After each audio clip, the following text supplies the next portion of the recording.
Israel habría cometido el peor error que se pudo haber imaginado.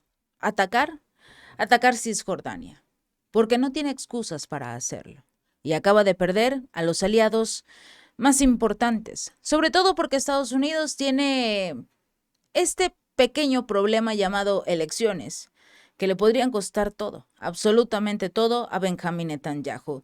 Hablaremos también este día cómo la Unión Europea le está entregando dinero ruso para ayudar a Ucrania. Literalmente están robando y de forma oficial.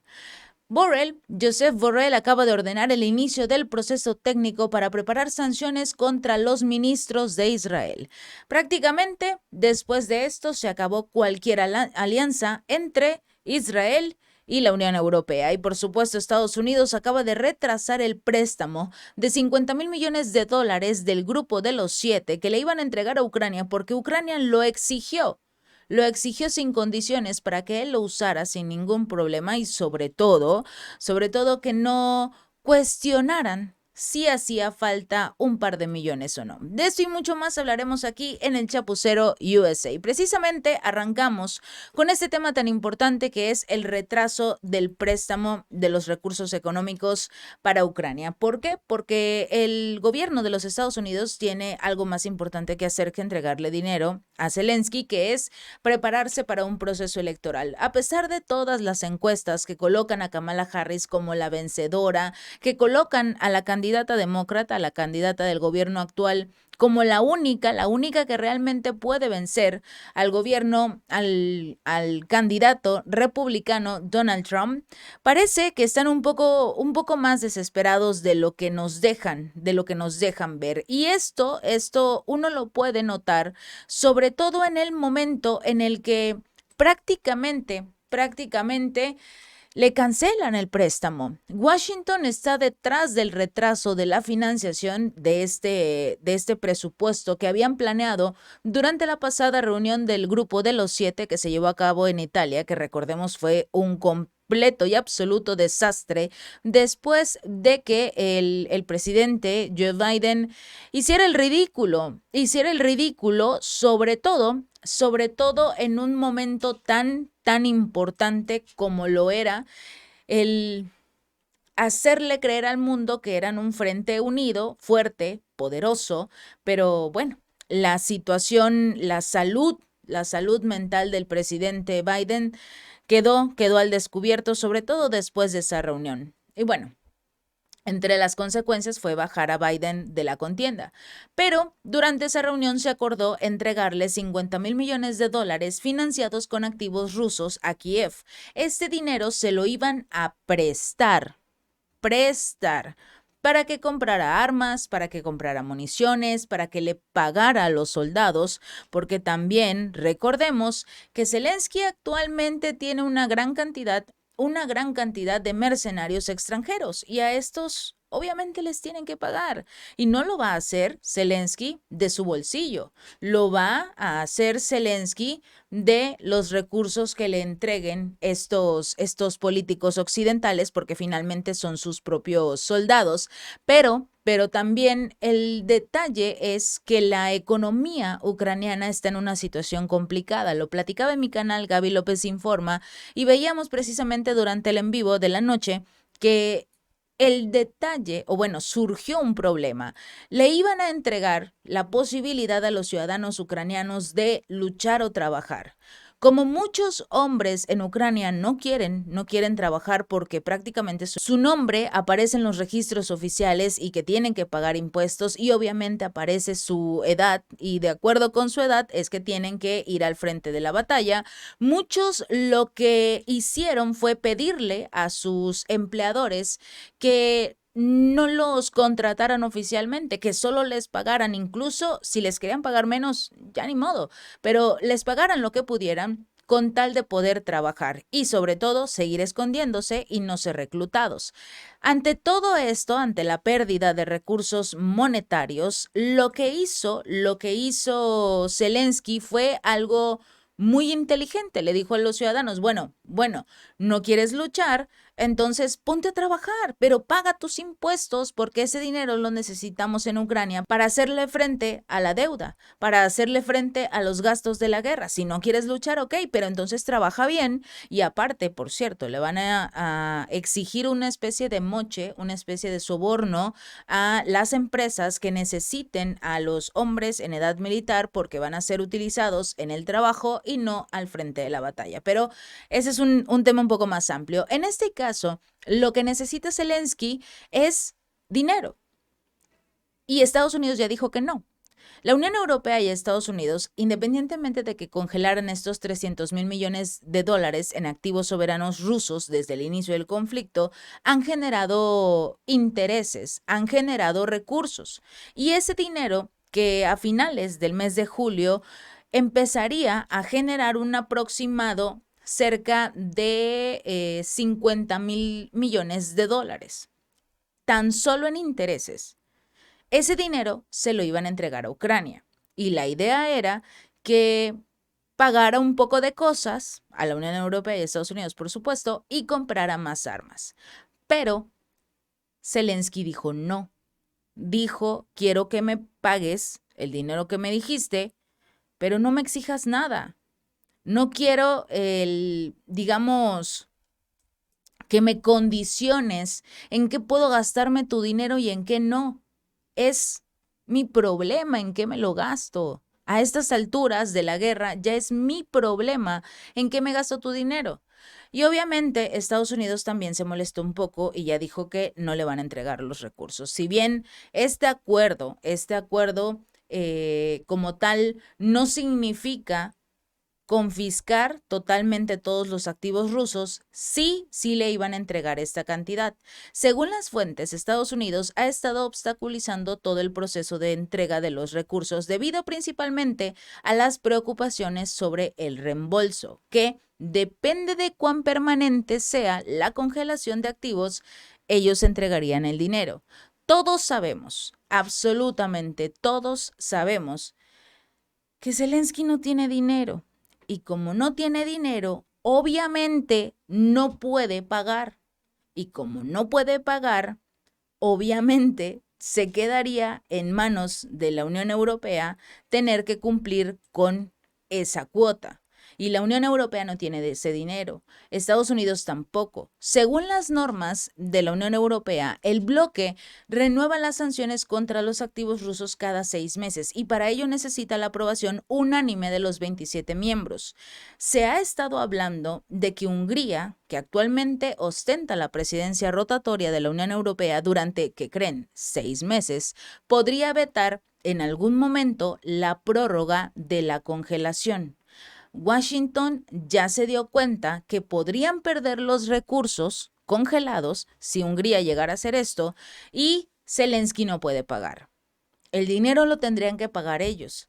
Y obviamente Biden no está dispuesto a perder dinero por Zelensky. Washington exigió garantías duraderas de que los fondos van a permanecer congelados a pesar de los posibles desacuerdos. Para Occidente es importante poder disponer de los fondos inmovilizados durante el tiempo que sea necesario. Por ejemplo, Estados Unidos sugirió cambiar el mecanismo de sanciones del bloque a 12 meses o más para que Hungría, que en este momento es líder, no pueda hacer esta modificación y vetar el cambio. Pero en ese momento, en este preciso momento, no pueden hacer absolutamente nada. Y Zelensky está dispuesto incluso a acabar con hasta el último ucraniano si no consigue más recursos. Por el otro lado, nos vamos con este tema de la Unión Europea, que ya está empezando a realizar su primera entrega de las transferencias de los intereses generados por los activos congelados. Independientemente que Estados Unidos no quiera, Josep Borrell, el todavía jefe de la diplomacia del bloque, dijo que se transfirieron una cantidad significativa, 1.400 millones de euros, de 50. En declaraciones a los medios, antes de una reunión con los ministros de Asuntos Exteriores de la Unión Europea, Josep Borrell calificó este desarrollo como una buena noticia y dijo que los fondos se utilizarían para las necesidades militares de Kiev y para financiar la industria ucraniana. Hemos empezado a utilizar los ingresos procedentes de los beneficios extraordinarios de los activos congelados. Ya se han enviado a Ucrania y a los Estados miembros que con ese dinero proporcionarán más equipamiento militar a Ucrania. Prácticamente nos está reconociendo que no solo están robando estos recursos rusos, que en algún momento tendrán que pagarlos, obviamente, a Ucrania, también se lo van a quedar algunos de los miembros de la Unión Europea para comprar más equipo militar. Ellos van a decidir a qué compañías, qué tipo de armas, qué es lo que realmente necesitan o lo que necesite en ese momento la Unión Europea o cualquiera de estos países, abastecerse en sus propias reservas y enviarles nuevamente la basura a los ucranianos. Eso es lo que han estado haciendo, todos lo sabemos. Pero bueno, en este caso, Josep Borrell dijo que los activos congelados permiten a la Unión Europea cambiar la lógica financiera de la ayuda, haciendo completamente posible dar dinero directamente a Ucrania. Hasta ahora el Fondo Europeo de Paz devolvía el dinero a los Estados miembros que prestaban apoyo a Ucrania. Ahora, ese dinero procede de los activos congelados rusos. Por primera vez financiamos directamente a la industria ucraniana. Es una verdadera vergüenza y esperemos que estén completamente preparados, así como lo presumen y se sienten muy felices, preparados para las consecuencias de esto. Cuando Rusia tome la decisión de también tomar sus activos. Y precisamente este polémico hombre, Josep Borrell, también como hace locuras, también parece que tiene los pies un poco en la tierra, o por lo menos eso es lo que parece. Hace unos momentos, Josep Borrell afirmó que habría ordenado precisamente iniciar un proceso técnico para preparar sanciones contra ministros de Israel por sus acciones y declaraciones extremistas. A través de un comentario de una entrevista, el funcionario dijo que ha presentado esta propuesta a los grupos para poner en marcha el proceso de preparar las restricciones contra estos ministros como parte del régimen de sanciones por violación de los derechos humanos. Poco antes, este 29 de agosto, Borrell informó que había presentado un plan oficial a la Unión Europea de sancionar al ministro de Seguridad Nacional de Israel, Itamar Ben-Gvir, y al ministro de Finanzas de Israel, Bezalel Smotrich. Esto por sus declaraciones provocativas respecto a los palestinos. Por ejemplo, el 5 de agosto, Smotrich calificó el bloqueo de la ayuda humanitaria a la Franja de Gaza como justificado. Esto en el contexto de la lucha por la liberación de los rehenes israelíes, sin importar obviamente si esto provoca la muerte por hambre de 2 millones de palestinos. Eso no importa, siempre y cuando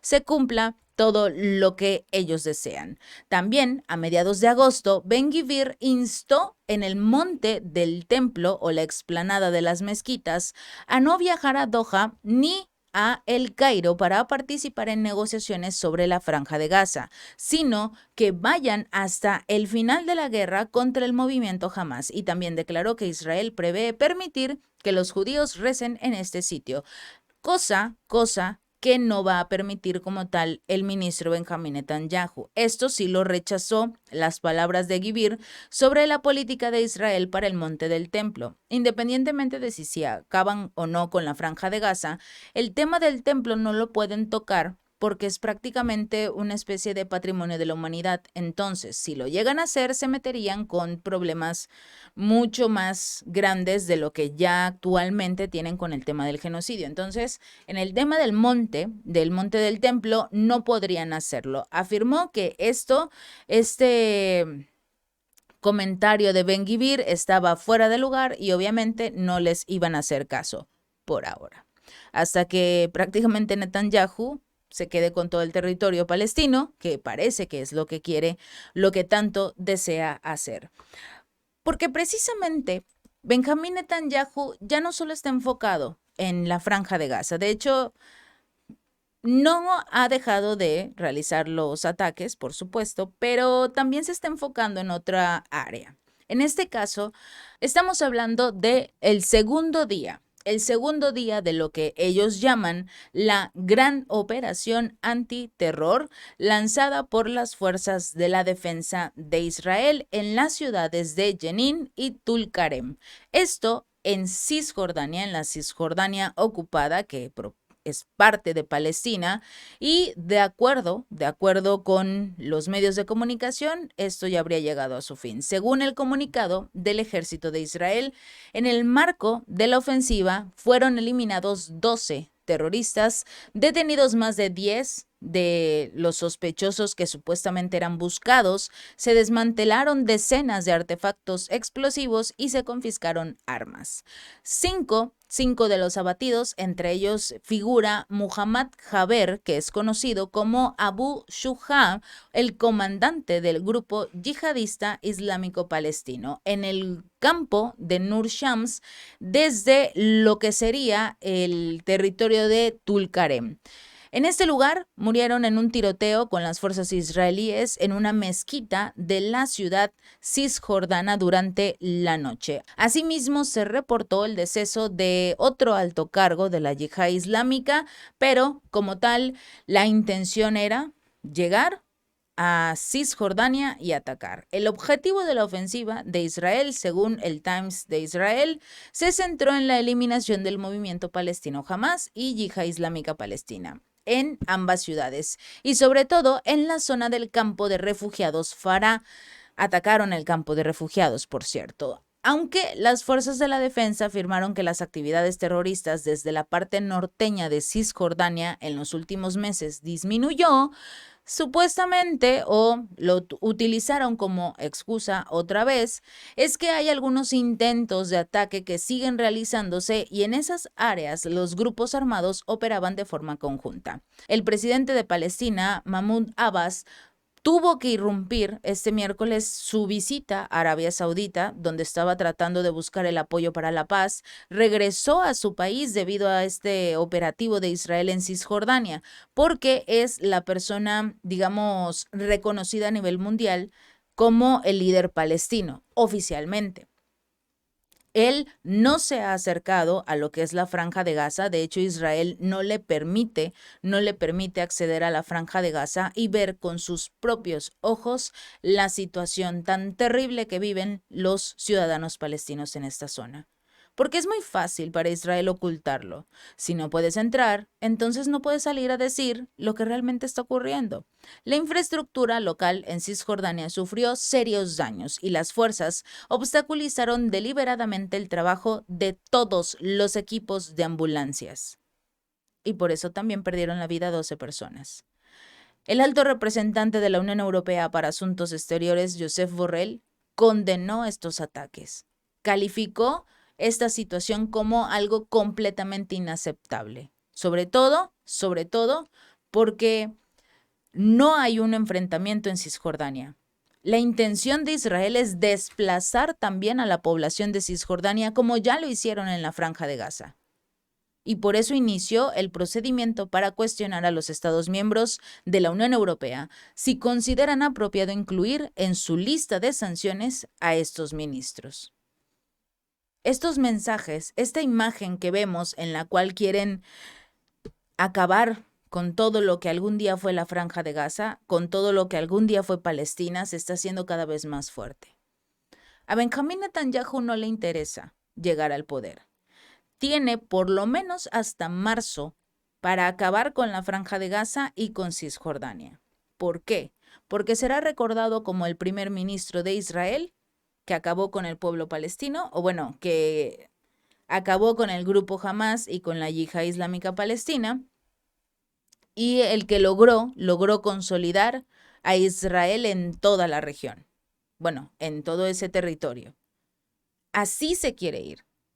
A Netanyahu no le importa porque tiene este problema del presupuesto y no le importa realmente si logra un acuerdo o no antes de que termine el año. Bueno, antes de marzo, se supone que lo tiene que entregar antes de marzo, pero ya para esas alturas la situación sería muy complicada, pero lo tiene que hacer antes de marzo. Si no lo hace, sería obligado a retirarse del cargo y los políticos tendrían que llevar a cabo un nuevo proceso electoral. Quizás esa es su intención. Le quedan varios meses para terminar este 2024 y tendría cerca de 3 meses en el 2025 para terminar su operación. Si lo logra, será el héroe. E incluso podrían querer dejarlo en el cargo, muy posiblemente, porque al final del día habría acabado con Hamas, habría acabado con este otro grupo de la Yihad Islámica, pero también con los palestinos. Si este video te gustó, no olvides darle like y compartir. Nos vemos la próxima.